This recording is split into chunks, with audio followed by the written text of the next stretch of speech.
What's going on, guys? Thanks for tuning in to another episode of the Red and Gold Standard podcast. My name is Zach Hernandez, and this evening I'm joined by my co-host, Matt Llewellyn. Matt, how you doing this Wednesday evening? Whew, I gotta say, man, I did the recap show without you, and let's just say it's nice to have the face that runs the place back in the building. Zach, I'm doing great, man. Let's jump right into this thing. Exactly. Yeah, I know. I was on vacation. I did tune into the show. Appreciate Matt holding down the fort. With that said, we're going to jump right into this preview show. But before we do, if you're tuning in on Twitter, head over to youtube.com/49ers Hive. Join from there so we can see and interact with your comments. If you're commenting on Twitter, we're not ignoring you. We just cannot see it. So this Monday night game, I think, went the way a lot of people thought it was going to go, but also we were a little unsure based on what we had seen through the previous 3 weeks. Now that the 49ers appear to be back on track, a good Rams beating is always the good catalyst for that. What do you expect on the road in week 5 against a kind of weakened, beaten up Carolina Panthers team? I mean, what they should do is continue the momentum. Again, Carolina, not a good team. Baker Mayfield hasn't looked great. Christian McCaffrey hasn't looked great. I should know. He's on my fantasy team. Matt Rule, when teams score 17 or more points, he's 1-26 as a head coach. 17 in the NFL is a low bar to clear. So the 49ers coming off of a huge victory, you always worry about the adrenaline dump. You worry about, a little bit of a let off. You worry about the trap game, this and that. But this is the first of, I believe, what is 2 or 3 straight road games. I know that they play at Carolina and then at Atlanta. At least for those 2 games, the 49ers have to come out focused. And I think it's easier to do on the road. I think the trap games are more set up at home, right? Because on the road, what do you, there's no creature comforts. There's no home. There's no family. There's no nothing. You get out on the road. You're in the hotel. You're focusing on nothing but ball. You know what I mean? It's a very winnable game, and it's one that the 49ers especially should win, coming off that huge win against LA, particularly given that, Carolina not coming into this game super healthy. Zach, we saw today that the Carolina Panthers have a safety that's going on IR today. That's right. Yeah. Starting safety, I believe Justin Chin is his name, placed on IR. Very unfortunate for the Panthers, but the 49ers will, be facing them. And they've had their own share of injuries that they had to deal with. And blanking on his name right now. Colton McKivitz. Yeah, Colton did a pretty good job Monday night, and then come to find out, he's out another 6 to 8 weeks or however long with an MCL injury.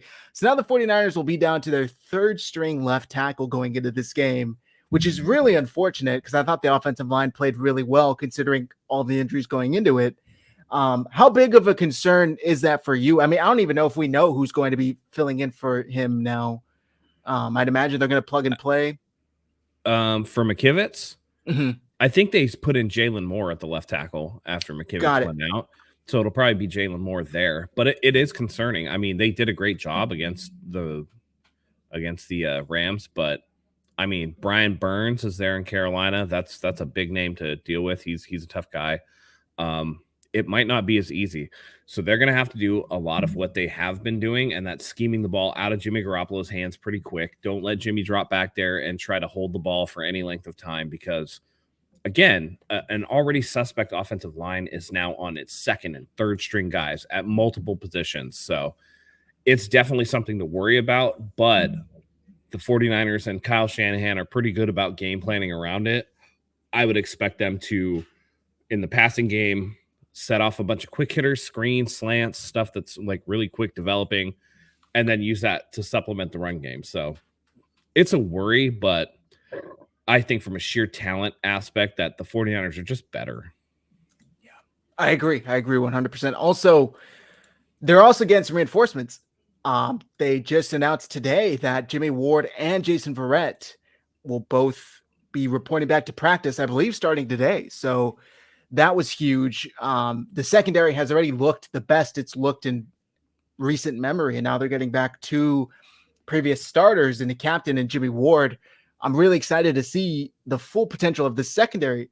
Charvarius Ward, or I keep calling him Charvarius Charizard. I know he wants to go by Mooney. Mooney Ward has been everything the 49ers have hoped. Granted, I know they have not played the Kansas Cities, the Tampa Bays, the LA Chargers yet.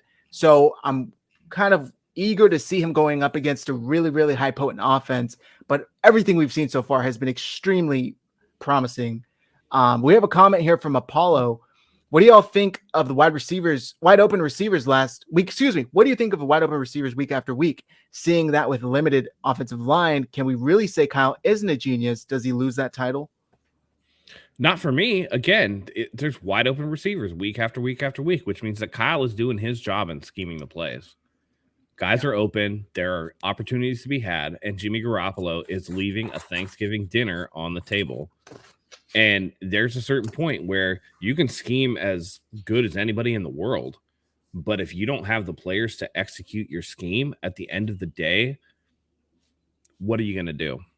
You can lead a man to water, but you can't force him to drink. And Jimmy Garoppolo is parched right now with as much water as he's leaving out there in the field. So I'm, again, you try to do your best. And Kyle is so good at scheming that if Jimmy Garoppolo can hit on just a fraction of these plays, the 49ers are in a really good position to win. But you can't look at the plays and see the guys that are just, 5, 10, 15 yards open, sometimes completely uncovered, and say that Kyle isn't doing his job. Yeah. And we heard it after the Denver Sunday night debacle.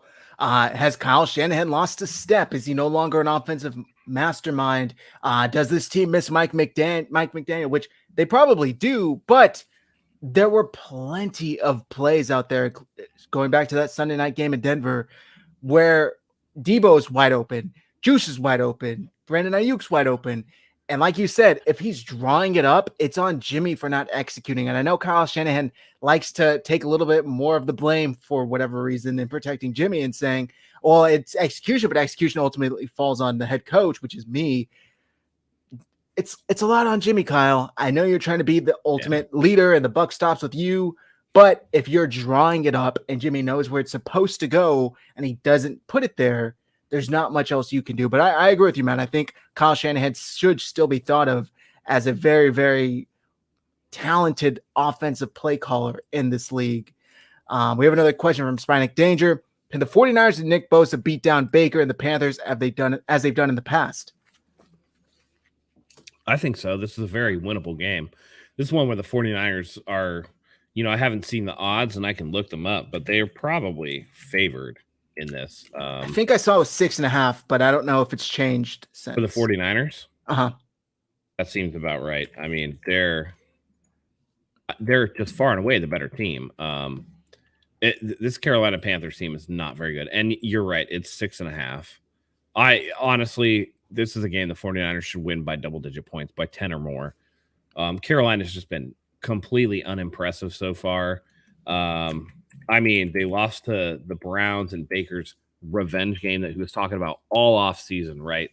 They were talking about it, and it's just, they have wins over the Saints and the Giants, but they're just not impressive wins I'm sorry, they have win over the Saints. They lost to the Giants.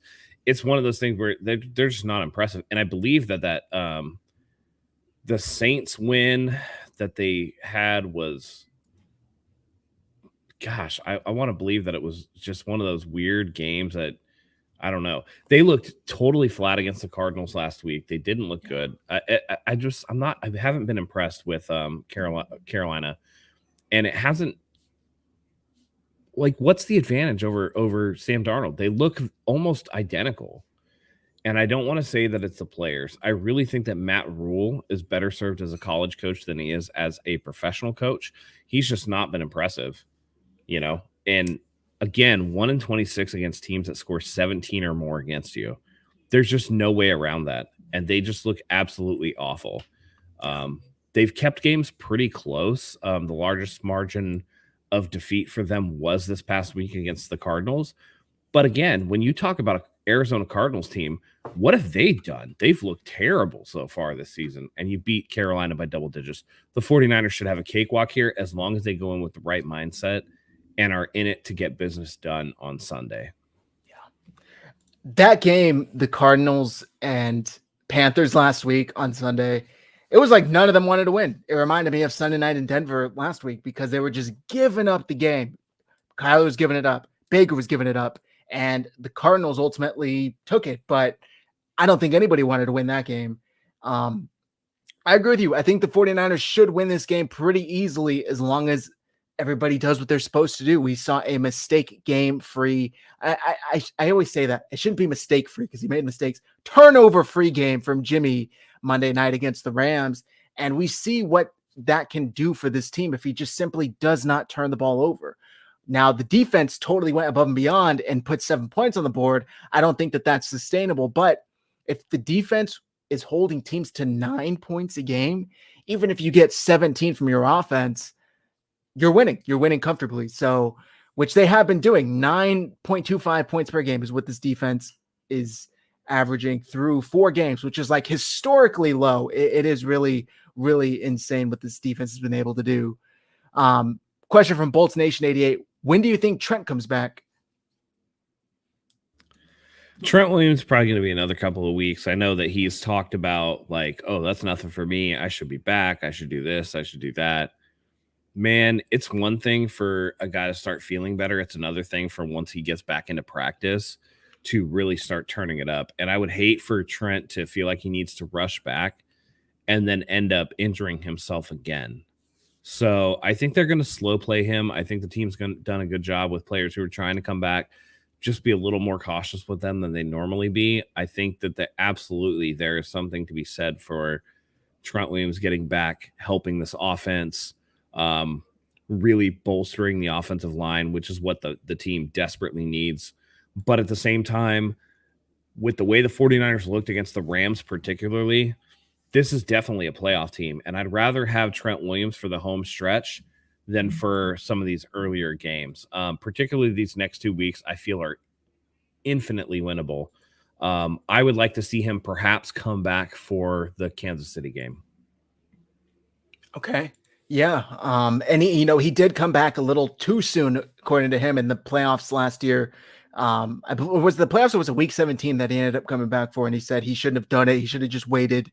I forget which one it was, but hopefully he does not do that and rush himself back this year. Hopefully the 49ers are able to withstand him being out for however long he needs. A couple more comments. Emiliano says Panthers defense is pretty good. They're not letting the game get away, even though their own offense plays like they're trying to get them tired. LOL, I wouldn't overlook them no matter how bad Baker is. I would disagree with that. I don't think the Panthers defense is good at all. I think they're a byproduct of who they played. When you look at, some of their earlier games, they gave up 26 to the Browns, who were starting Jacoby Brissett. They got beat by the Giants. They gave up 19 to Daniel Jones, who is a disaster at times. Has talent, but is a disaster. Then they beat Jameis and the Saints. Yeah, sure. They give up 14 points. No big deal. Whatever. It's Jameis Winston, though, right? The one halfway decent quarterback and who's been having a down year in Kyler Murray, they give up 26 points. So I don't think their defense is good. I think it's a byproduct of who they've played so far. You come talk to me when they hold somebody to single digits. The 49ers have done that each and every week besides the game that they played against the Chicago Bears in a monsoon. You know what I mean? Like, the 49ers have done a great job with their defense so far. And if both here's what I like to say. If you take both teams, and it's any given Sunday, of course, because we never know what happens, but just on paper, if you take both teams playing at their absolute best, the 49ers should win this game 10 times out of 10. There's no question that the 49ers are by far the more talented team. It's just going to be about what's going on. And when you have Baker Mayfield back there who can't get away from pressure because he's not fast enough, who is short and is going to have passes batted down. I mean, there were 8 batted passes in that Cardinals-Panthers game. That is ugly, right? And then you have a front seven that's as talented as the 49ers and a secondary that's ball hawking like they haven't ball hawked in years. This has the potential to be a runaway show. If both teams perform up to their potential, the 49ers should win walking away. Yeah. Well said. I agree with that. I just don't think the Panthers have the firepower to keep up with the Niners if it does by some miracle turn into that sort of game. I don't think the defense can hold the Niners back, and I do think the 49ers defense can certainly hold the Panthers offense in check. Here's an interesting question. Matt Rule, Cliff Kingsbury, who do you think is more likely to be gone after this year, Matt? I mean, Matt Rule's gone. Like, I don't even think that's a question. Cliff Kingsbury still has the luxury of, and here's the thing too. Cliff Kingsbury just got extended, so I don't think he's getting fired. True. Matt Rule is done. Like, the writing's on the wall. This season is very likely to get away from Carolina, and they're going to be in position to take a Bryce Young or a CJ Stroud next year in the draft, because you have a lame duck coach. They're not making the playoffs, right? This is going to be another year. And again, when we talk about what Matt Rule has looked like, he's supposedly an offensive guy, and he's looked completely overmatched in the NFL. The Panthers have been abysmal since he's taken over as head coach. This is year 3 for him. If he's not making moves, the Panthers will do it for him. Their owner, David Tepper, came in and he was like, look, I want results. He made a hard push for Deshaun Watson. Say what you want about his off-the-field stuff. Deshaun Watson is a talent at the quarterback position. He made, multiple inquiries into different quarterbacks and wasn't able to get one other than Baker Mayfield, who he got on the cheap. I think that David Tepper, after the season, is going to clean house, and it's very, very likely that the Carolina Panthers just start from scratch, get one of the quarterbacks in the beginning of the draft, and go from there. Yeah, I totally forgot they extended Cliff, to be honest with you, which is crazy because he really has not had the resume experience to deserve that, but whatever. We'll see how that turns up. So the last time we did a show, we talked about Javon Kinlaw, Matt, and whether or not we weren't sure if it was the same knee that was acting up. Turns out it was, unfortunately, the same knee that is acting up. How concerned were you reading that it was the same knee, and we were told the surgeon thought that maybe they were able to repair the root cause of it, and now 4 weeks into the year, it's already given him problems? Yeah, that's disappointing to see. But we don't know the extent. It's one thing to, and he looked disappointed that he wasn't playing last week. Yeah. It is what it is, man. If it turns out that, he's unable to go because his knee is just not cooperating with him, that's one thing, right? That doesn't necessarily mean the 49ers whiffed on the pick. It just means his body gave up. You know what I mean? It's happened before. Greg Oden with the Portland Trail Blazers in the NBA is a prime example. There are tons of players who are very, very good, but just ended up being injury prone or whatnot. And let's not forget, I mean, he had the ACL injury. We're not that far removed from ACL injuries being like the death knell on somebody's career. I mean, we're talking like late 90s, early 2000s. A torn ACL is something that gives players serious fits. I remember distinctly for the Cincinnati Bengals, Keyshawn Carter tore his ACL, was never the same, right? And he was like, this was back in the day where running backs were picked like high, and he was the number 1 pick, I believe, in 96, 95 or 96, and he just wasn't the same afterwards. Can't miss prospect out of Penn State, was actually talented running the ball. This is just one of those things where it makes the team look bad because you drafted him so high and you have a basis of comparison, right? Kinlaw is unfortunately tied inextricably to DeForest Buckner because that was the trade, right? They traded DeForest Buckner away to the Colts, got the draft back. They actually traded up to get Kinlaw. And so you're tied to DeForest Buckner. And every time Buckner does something, it's always 49ers fans who are like, man, we should still have Buckner. We should still have Buckner. What people forget is that the 49ers were up against it, right? This is a season where it's just like, man, we're up against the cap. We got to make moves. There are guys that are coming up that we really need to, take care of.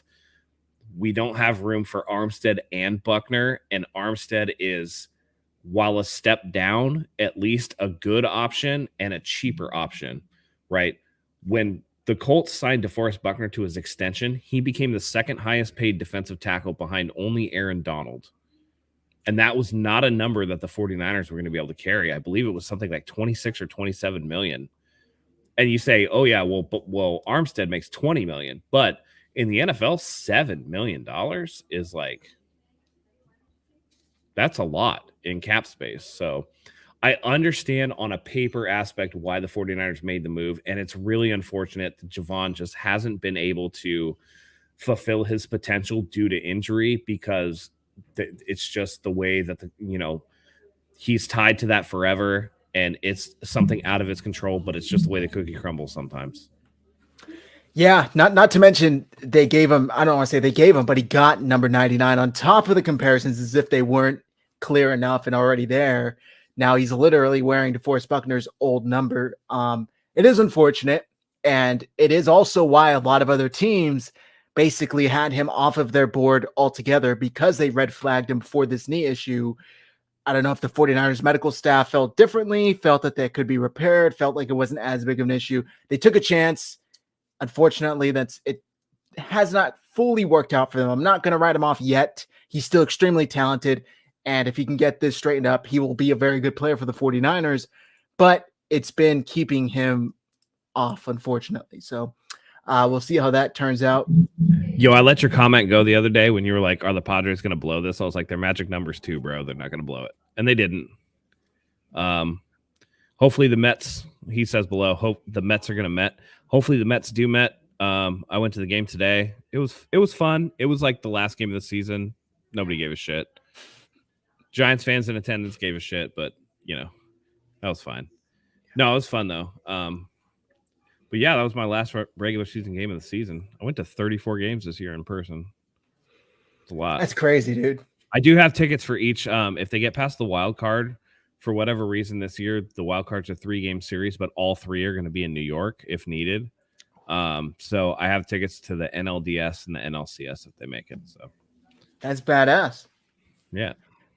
All right. Back to these comments. Melissa says, can we talk about that Lenore sack, how he is breaking out? Diamo Lenore looked pretty good Monday night. He looks pretty good. I still worry about him in certain situations. I think that he's got room to grow. That sack was impressive, but it was also on an uncovered corner blitz. So, I want to pump the brakes. I'm actually I think Lenore is good. I'm more hyped about the potential that Womack has than Lenore. But he looks good. And anytime that you can, and we'll talk about this too, anytime you can add talent to a defensive backfield is a good thing. I just worry about there being too many mouths to feed on that defense in the secondary, particularly now that Ward is coming back, right? Particularly now that Verrett is coming back, and less so Verrett than Ward, because Ward is a guy that Shanahan's going to want to start immediately, because Ward's been ride or die.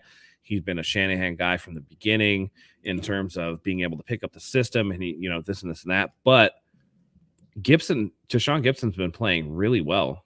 Yeah. And you risk upsetting the apple cart for the sake of getting your boy back in the game.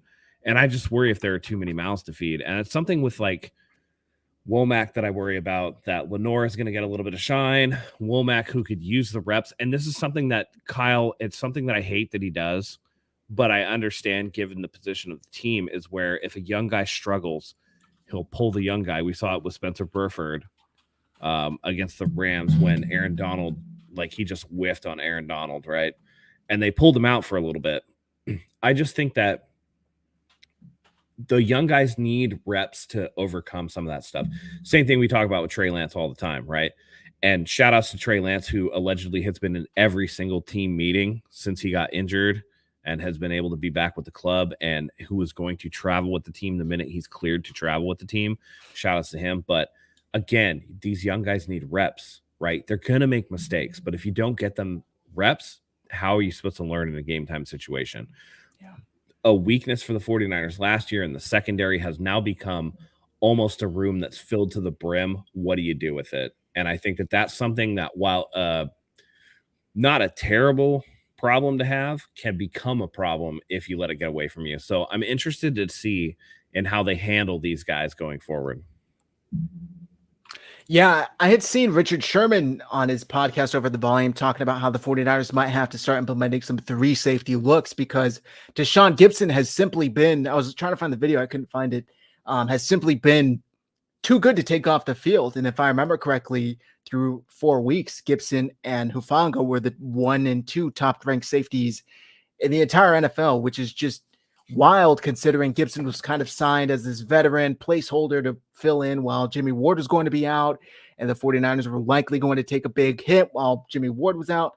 It's been the total opposite. Deshaun Gibson has been playing very, very well. Now, he did drop a interception that was thrown right to him in the end zone last week. I keep saying last week, Monday night, but still, other than that, coverage-wise, he's been very impressive, especially for somebody who was signed prior to week 1 and basically just plugged and played. I mean, pretty much off the streets, right? Yeah. So I've been really impressed with him. We have a super chat from Tommy Huxley. Jimmy G will throw a pick in Carolina. He didn't have a pick against the Rams, so I agree with you. Yeah. He's due for one, unfortunately. Jimmy Garoppolo has, I think, 36 starts with the 49ers. And, like, in those games, he has, like, 30-something interceptions. He's averaging almost an interception a game. So it's a good bet. Safe bet. I wouldn't doubt it. I did not see, I see 49ers throwback. Did you see PFF rank 49ers safeties? I did not see that. I think Gibson was... Oh, I see it right here. Hufanga was like 2nd and Gibson was 5th. Yeah. Talanoa Hufanga 2nd, 90.7 grade, and Deshaun Gibson was 4th with an 82.1 grade. I underestimated how good Hufanga is. Same. I knew he was good, but I think I underestimated the jump that he was going to make from last year to this year. I think that he's gotten so much better, like to an amount that it would be almost unreasonable for anybody to predict, right? Yeah. Last year he got on the field, mostly in the box, doing all this stuff, but like he's been phenomenal, and I've been super impressed. It's been pretty preposterous. It's been unreal, to be honest with you. I mean, we did see him last year, but it was nothing like this. It was nothing like this. And the gap that he took, or the gap between this year and last year, is monstrous. And it's been extremely impressive what he's been able to do. And I know a lot of people were on Twitter this offseason hyping him up. And to be honest with you, I was kind of taking it with a grain of salt. And I'm just like, sure, yes, I like the kid. I think he's extremely well-spoken. Seems like a very good person. But I'm not sure if he's going to be this all-pro level safety. Well, he's totally proved me wrong, proved all the doubters wrong, and he's been playing lights out. I mean, the instinct that he has stuff you can't teach, stuff you can't measure. I mean, he talked about his 40 time. He was afraid Matthew Stafford was going to catch him on that pick 6, but he didn't, and he's got that ability to. He talks about it, but it's a difference between what I've noticed about Hufanga is there's 40 time speed and then there's functional speed. Yeah, and the way that he plays, I mean. He's good enough. And again, Tommy Huxley says, I knew that Hufanga would be a beast to fight on Trojans. Dude, he dominated at USC. He was great at USC. And so you would think that there's a part of that that's going to translate. I just didn't think it would translate like this. And it's to the point where, like, I like him so much that I don't want to jinx him by buying his jersey, but I'm like real close, bro. I'm like real close. But yeah, for, I know Haberman and Middlecoff, they put up they do the live streams, and sometimes like I can't catch the whole live stream. So I'll watch like recap, like the little video snippets on YouTube or whatever. And they had one where it's just like, did everybody just whiff on Hufanga? And I think that a lot of people did. I think that, we're in a numbers game. Everything at the combine is super scrutinized. And like he talked about, I'm afraid that Matthew Stafford was going to catch me my dog shit 40 time, right? But at the same time, is that what led people to overlook him? I talked about it too, where I'm just like, oh, I'm looking at the 40 time and I'm like, man, I don't know, on those deep routes, is he going to get beat to the sideline? Like whatever. And he just shows such good instincts. I mean, that pick 6 that he had, he saw the rub coming and he just jumped that route so quick. And it was such a thing of beauty to watch from just watching him pre-snap to where he picked off the ball, he knew exactly what was coming. He had done his homework, and it's like hard work beats talent when talent doesn't work hard. Hufanga has talent and he works hard. He's just, I hate to say it because I really hate cliche shit, but he's got that dog in him, and I love to see it. He's a guy, and again, one of the rules that I've always had in my life is, treat people with respect, right? Open a door for people, always say please and thank you, always say sir and ma'am. Yeah. And lastly, don't fuck with Samoans, and I know that it's, he's Pacific Islander, he's not Samoan, but the adage holds true that it's just like, dude, listen, he is a tough son of a bitch, and he gets out there and he gets after it. And I love to see it, man. I absolutely love Hufanga and what he's done this year. Well said. 49ers throwback says you got to get his jersey, Matt, and you too, Zach. If he continues playing like this, we'll have to give one away or something, man. Because we'll have to. I mean, we're going to listen. If he keeps playing like this and he's still killing it when I come up there for 49ers Bucks, I'm going to the team store and I'm buying one. Dead ass. Yeah. And not one of the cheapies. Not one of the cheapies either. I'll buy one of the fucking stretchy sleeve $300 joints. I don't even give a shit. You did it last time, right? I believe so. Yeah. You got Trey Lance. I have one of the authentic Trey Lance jerseys. Yeah. Yeah. So, I mean, I agree. I just think that the way he's been playing has shocked a lot of us. And I think that most people were expecting a significant, maybe not significant, but a jump from last year, but not this level of jump. And I know a lot of people were like, oh, Tart's gone. Jimmy Ward's going to be missing some time. This secondary, specifically the back end of the secondary, is going to take a huge jump to start the year. It's been the total opposite. This is as good of a secondary the 49ers have had. I mean, I can't even, since what, Carlos Rogers and Dante Whitner were back there, and Carlos Rogers led the league in interceptions, if I remember correctly. It's been a long time, and they're getting their hands on the ball. And Melissa commented here, too, that I want to talk about. Did you guys see in the presser Hufanga said he missed Debo's touchdown because he was so engrossed in watching film on the sideline? That's next level. That's just the type of player he is. He completely missed Debo Samuel's amazing, arguably the best played wide receiver this year, his touchdown, because he was watching film on the tablets on the sidelines. And his whole pick six was courtesy of Hufanga watching film, knowing their tendencies, knowing they had been throwing screens all night, throwing screens to that side. Who else were they going to go to besides Kupp and Higbee? So he knew where they were going with the ball, jumped it, perfect time. That was wild. It almost, and I didn't have anybody to talk to about it, but on the live stream, I just really wanted to get into, man, is Sean McVay a one-trick pony right now? Their offense is so one-dimensional. It's clear he doesn't like Cam Akers. He just does not like Cam Akers. They don't use him the way that Cam Akers should be used. I think that a fresh start would be good for him. I feel like he wants a bigger back that's a better blocker, that's better at blitz pickup and things like that. And on the passing game, it's just this looks very much like what he was doing with Jared Goff in that second year, the year after the Super Bowl, where it's just it's all Cooper Kupp all the time. It's Tyler Higbee.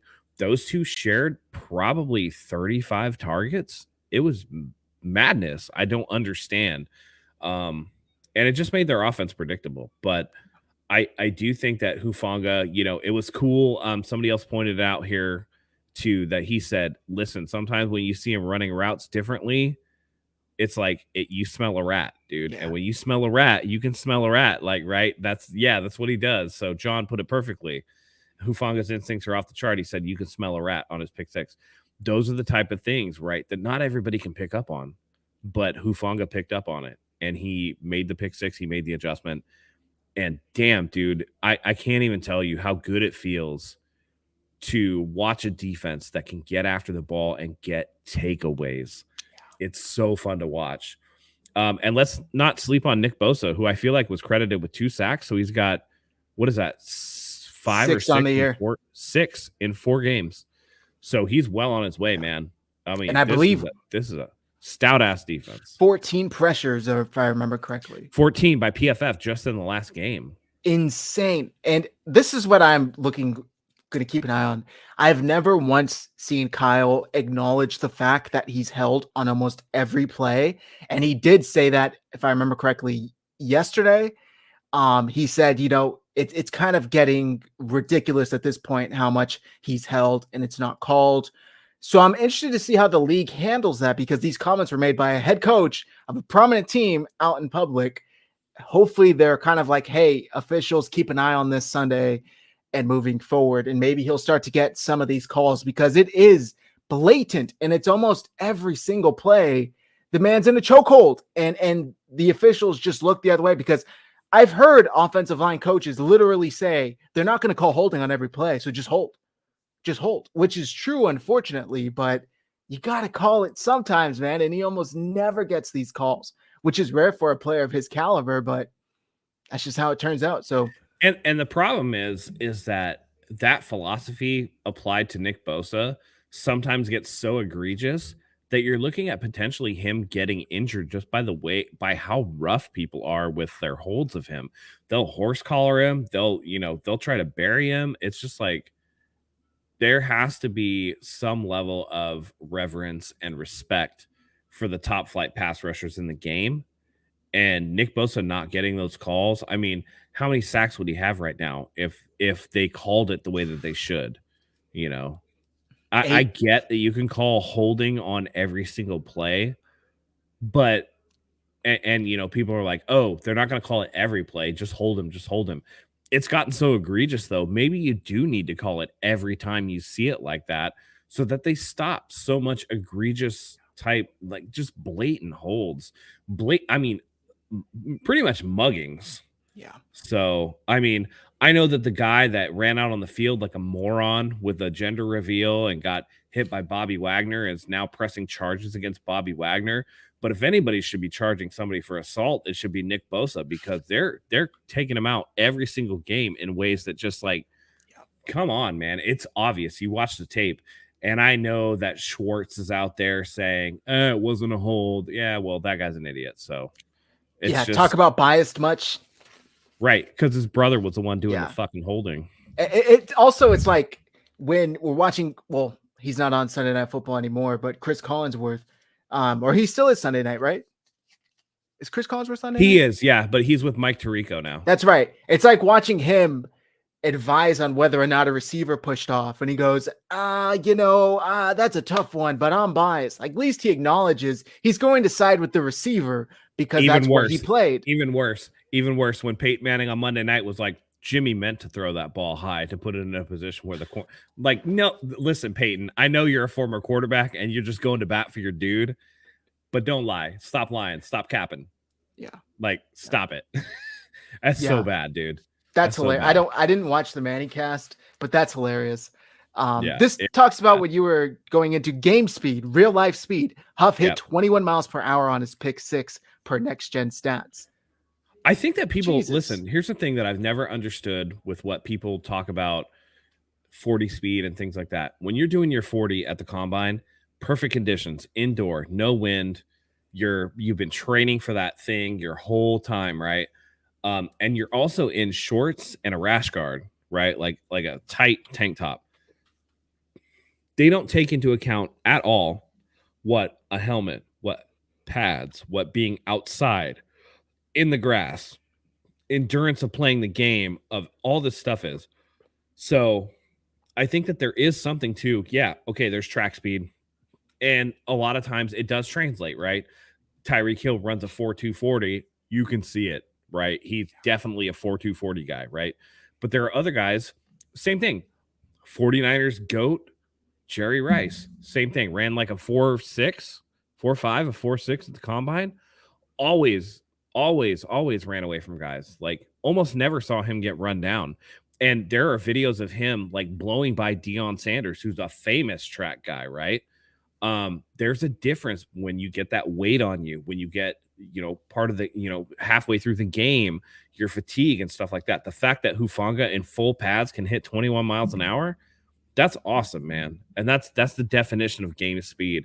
And I think it often gets overlooked, and we fall into, these are the numbers, that's as fast as the guy gets.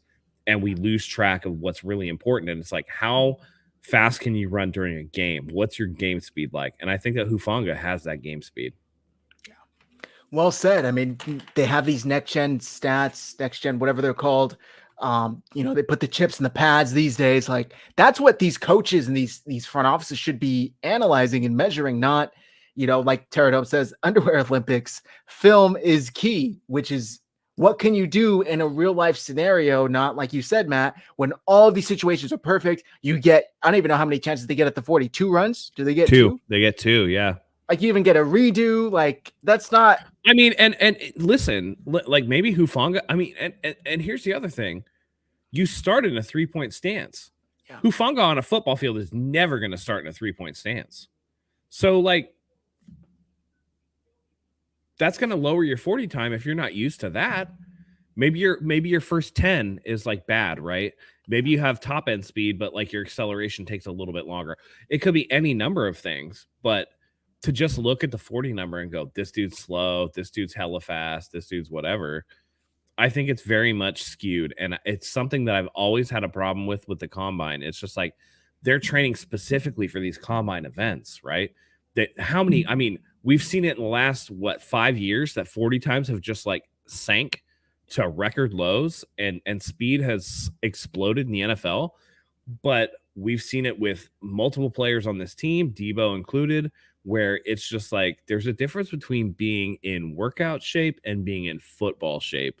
Yeah. And it definitely makes a difference. And I think that Hufanga being, in good enough shape to hit 21 miles an hour on his pick 6, per the next gen stats is really, really impressive. Yeah. It was, I'm not going to touch on this too long because we've already moved on, but I think it was 49ers Throwback talked in here earlier about how the Rams really regret letting Robert Woods go. I think that really hurt their offense, and I think they thought they'd get a lot more from Allen Robinson than they have gotten so far. But also Van Jefferson's out. Dude. He's washed. It looks pretty bad. Van Jefferson's hurt. They don't have OBJ anymore. They are essentially a one-trick pony with Cooper Kupp and a little bit of Tyler Higbee. So their offense is struggling without him, and they gave up like a 6th-round pick, or they got a 6th-round pick for Robert Woods. I bet you they would much rather have Robert Woods right about now. All right. So moving on to Carolina 49ers game.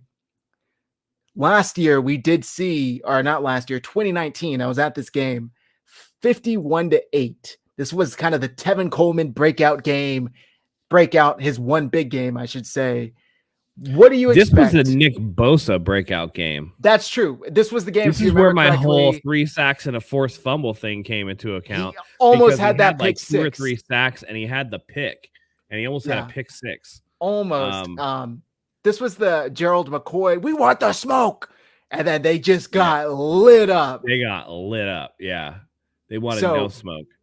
What do you expect? I know you talked earlier to open the show. You do have. Let me get into the injury reports before I let you answer that. I'm sorry, but we'll get into our expectations because I think we both have similar expectations after the 49ers kind of righted the ship.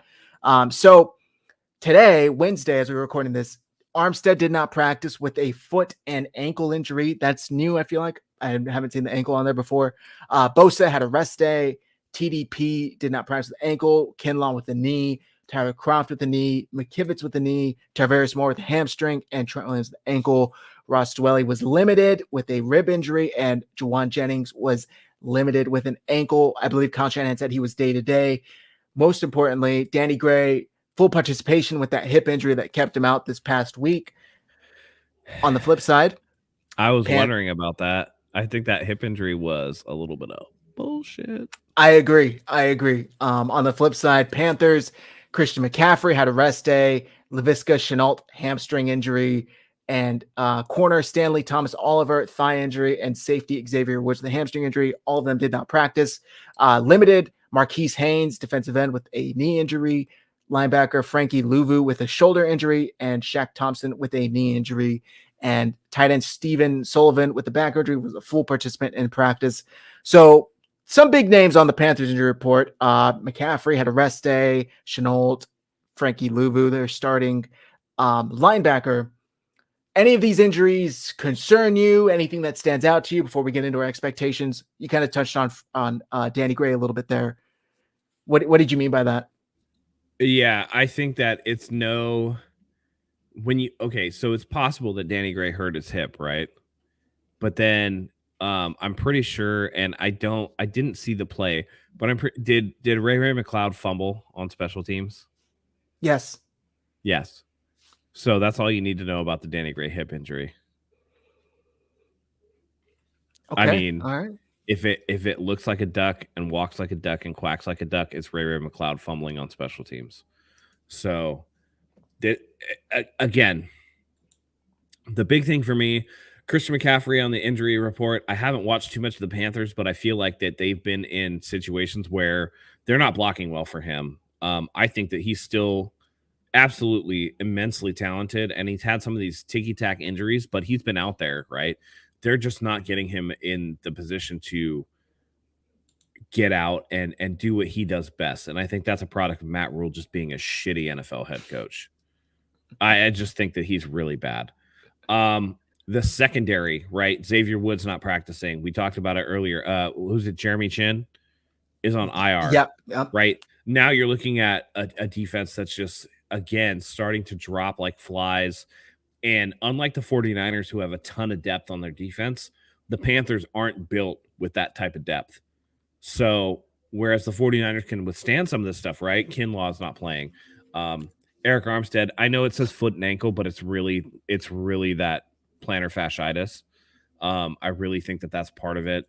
And that's going to be something that hampers him all season. But you can plug in, the Hassan Ridgeways. You can plug in some of these other guys. You can, Drake Jackson coming in for spot reps on pass rush downs. You still got Nick Bosa out there. The 49ers are, even somebody like Azeez Al-Shire being out, right? You have Demetrius Flanagan Fowles that can stand in and do a pretty good job, right? The 49ers just have more depth.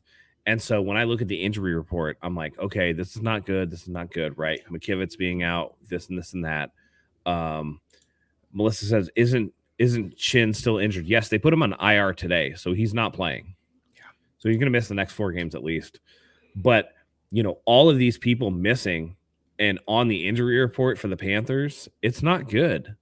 And this is going to allow, if there was a game for Jimmy to start feasting, right, and actually eating some of the fucking food he leaves on the table, today would be it, right? It's leftover day, Jimmy. Just put together a turkey sandwich and just Ross Geller that shit. My sandwich, this is your sandwich, all right? Eat it.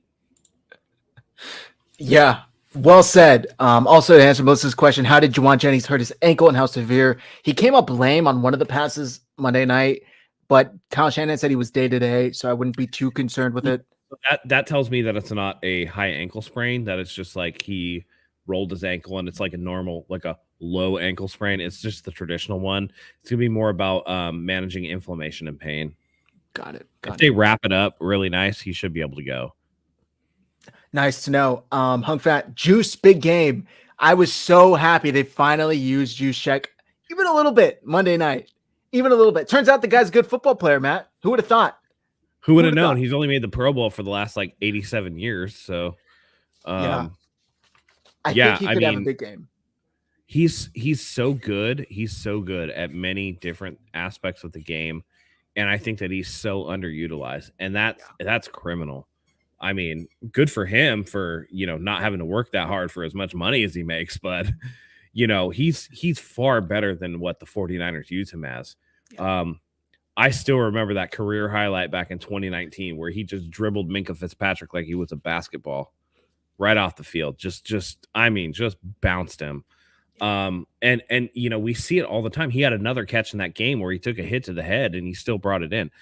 Juszczyk is so talented and he's just so criminally underutilized.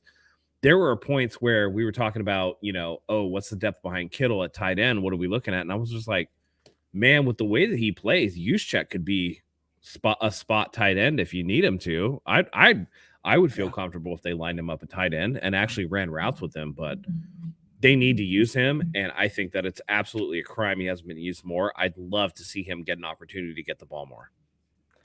100% agree. I think that he is extremely underrated and underutilized as the receiver.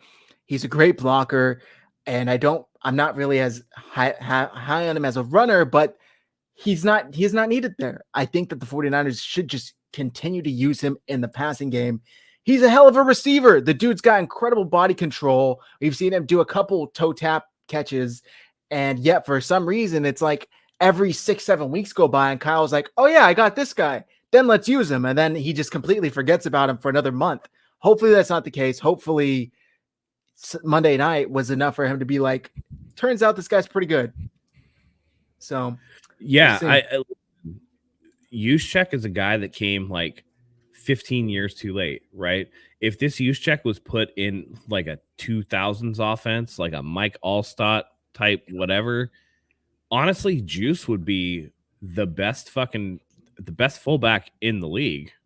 I mean, he isn't today's, but he would be showcased in a way where you were just like, okay, that definitely makes it. So 100% agree. All right, we're going to be getting into our offensive and defensive MVP predictions, final score predictions. You know how we do it here at the Red and Gold Standard Podcast. Send your predictions in. If you get them right, we'll send you some merch. We're still waiting on somebody to do it. I'm not counting the guy who got it last year because he never responded to my message to get the merch that he won. But before we do... Oh, wait, somebody won? Somebody won last year on Instagram. Oh, last year. Okay, I thought somebody won last No. Okay. It was last year, but they never responded. So I'm like, hey, man, you got merch waiting for you. What do you want? And they just never responded. So I'm like, there's only so much I can do. If you win the merch, please respond. But with that said, we got to thank today's sponsor, Mybookie. Let me pull up the tab here so I can show you guys what we're working with. Let me pull this up 1 second.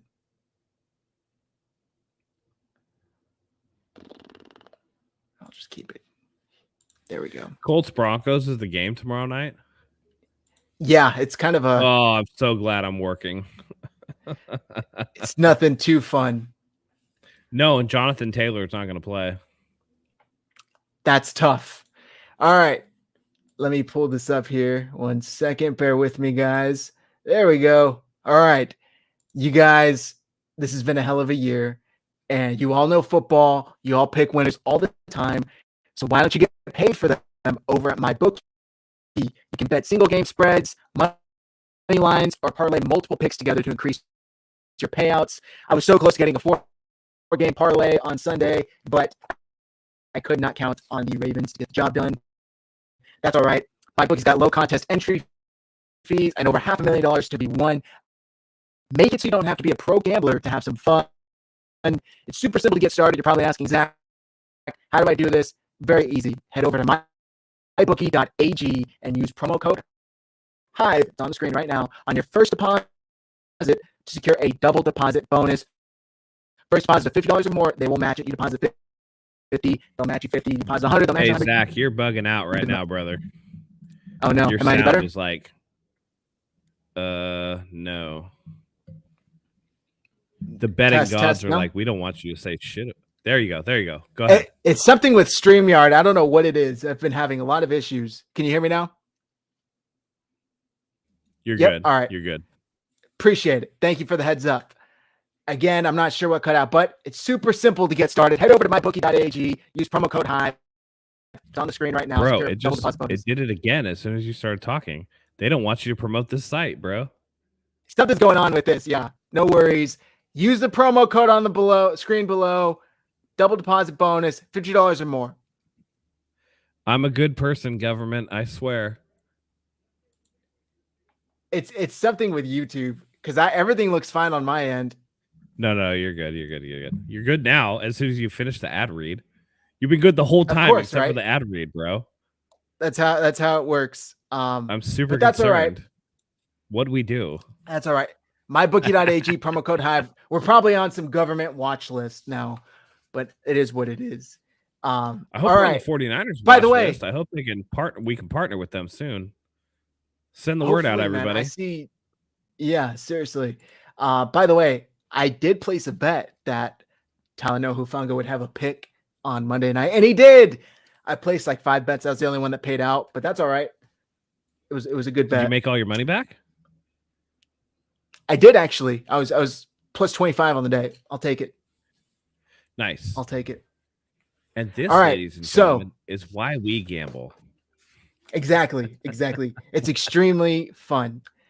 Let's get into these offensive and defensive MVP predictions and final score predictions. Thanks everybody for telling me that my mic's better now. I was bugging out. I don't know what it is. Shout out to YouTube. Always got something wrong with you, but it is what it is. All right. Offensive MVP prediction, Matt. Who do you got? Man, I've been fighting the current. I've been going away from everything that makes sense, but I'm still going to do it anyway. I know the easy, low-hanging fruit is Deebo Samuel, but man, I hate to do it. I'm going to throw him a bone. I think this defense is pretty trash. I think offensive MVP is going to be Jimmy Garoppolo. I think he's going to have his first 300-yard game of the season. He's going to have multiple touchdown passes. And while he might have an interception, it'll be one of those ones where it's like tipped off of somebody. So I think we get Jimmy Classic today. That's what I'm predicting. You know, Sunday he'll come out against a weak team and kind of feast, which is what he does. So I'm going to say Jimmy Garoppolo. Damn. All right. By the way, Emiliano, what are the chances that only during the ad read the audio goes crazy? It is a conspiracy. That's what I'm saying, man. We live in the simulation. Been fine this whole time. Fine right after. Mybookie.ag, promo code Hive. Had to get it in real quick. All right. My offensive MVP. We talked about him a little bit earlier. Kyle Juszczyk. I'm going to go with Juice. I think he's going to have a big game. Probably his best game of the year. Receiving, I'm going to say 4 catches for 70 yards and a touchdown. I like Juice. I like Juice this game. Do I even have to say it? Defensive MVP, Nick Bosa. How many sacks? 3. And a forced fumble. Throw it on top. Nick Bosa, 3 sacks and a forced fumble. We will speak this into existence. That's right. Now StreamYard is giving me the weak internet signal. I don't know what's going on my end. Nothing has changed. First, my camera wasn't working, then my audio, now my internet. So we're going to wrap up here pretty shortly. Our takes are too hot for the internet. Apparently so. Defensive MVP for me. I didn't pick him last week, and I should have. Talanoa Hufanga, I think he gets his hands on another one. The guy is just playing at an unreal level. Huff is going to have another interception. Baker Mayfield's going to be crying after Sunday. Final score predictions, Matt. 49ers 38, Panthers 10. Ooh. All right. The Panthers suck. I agree with that. I'm going to go with 49ers 31, Panthers 13. It's going to be a beating, and I'm glad we're both. Oh, I'm here for it. 105 on Sunday, baby. I'm here for it. That's right. No prime time, no whatever. It's the first game since the week 2 win over Seattle that I'm not working. I'm not doing nothing. I'm just going to sit back and I am going to enjoy some demolition of the Carolina Panthers. I'm going to love it. I love it, guys. All right. You know where to find us. Come back here after the game is over. We'll be providing all of the post-game recap your heart could desire. Thank you, everybody, for spending your Wednesday evening with us. I'm glad to be back. Matt, thanks for holding down the fort Monday night.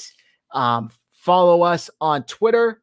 Our handles are below on the screen, if I can get them up there. You want to take us out? Absolutely. I just want to say thank you, everybody who joined me on Monday night. It was a crazy, crazy game where we dominated, and y'all were, wonderful and helped me out on a solo adventure, but I'm glad to have my main man, Zach, back tonight. I want to thank you guys, as always, for joining us. We love having you here. It's going to be a beatdown in Carolina, folks. Get ready. I'm ready. Are you? With that being said, thank you, as always, for joining us. And until next time, go Niners.